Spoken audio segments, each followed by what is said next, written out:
July 4th in 2002, I was in the Navy. I was an officer on a ship on a guided missile destroyer in the Persian Gulf. Yeah. And so when you're an officer, I was in charge. You're in charge of stuff. I was in charge of a group of people who called me. I was 22, and they called me ma'am and saluted me.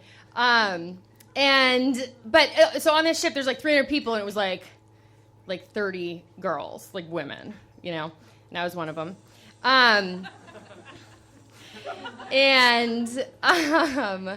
So for 4th of July, so there's one job on the ship that they always give to a lady, right? It's the Morale, Welfare, and Recreation Officer, the MWR officer. And so this is the job on the ship that's hey, you're a gal. You probably like to plan parties. Run the bingo on the mess decks tonight. You're hosting karaoke, Ensign Lillis. I'm okay, this is not what I thought I signed up for. But so I decided I was in charge of the 4th of July celebration, and I was going to fucking blow it out. Right? So I planned a 4th of July bash of a talent show on the USS Higgins out there on deployment, the first annual, and it was gonna rock, right?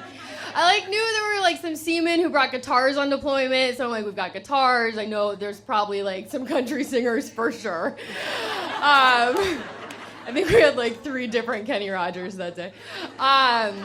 There was a magician, we had a bunch of stuff, and there was a perk for me because right before we left port in San Diego, I started doing some stand-up comedy. And when I say started, I mean a couple times, right? So I was not good at all.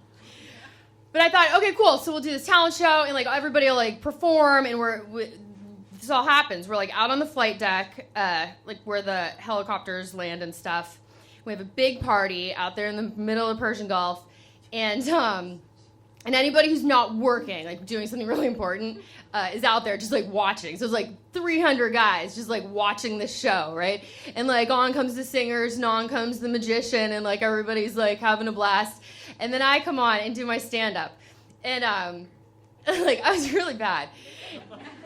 And when you first start stand-up, most of your jokes are just dirty, right?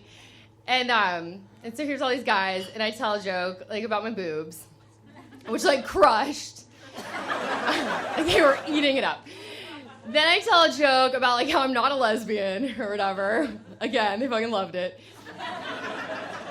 And then I tell this joke that's maybe the most offensive of all. I said, but I was really proud of it because I made it up that day, on the ship. It was topical. And I'm so I see all these posters on the ship. Looks like it's Sexual Harassment Awareness Month. Or as I like to call it, rape season. Yeah.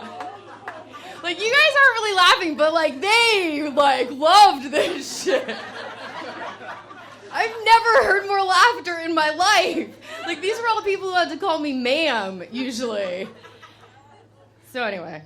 So I'm having the set of my life, probably of all time, thinking I'm just killing it.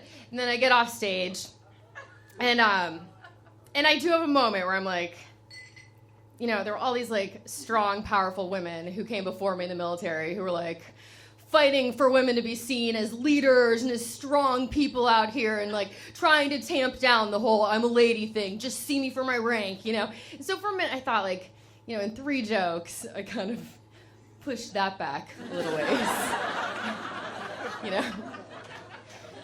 But then my captain saw me in the hallway, and he was Ensign Lillis, you are relieved of duty as MWR officer. And they gave the party planner duty to a dude. So I think in the end, I really helped the women's cause.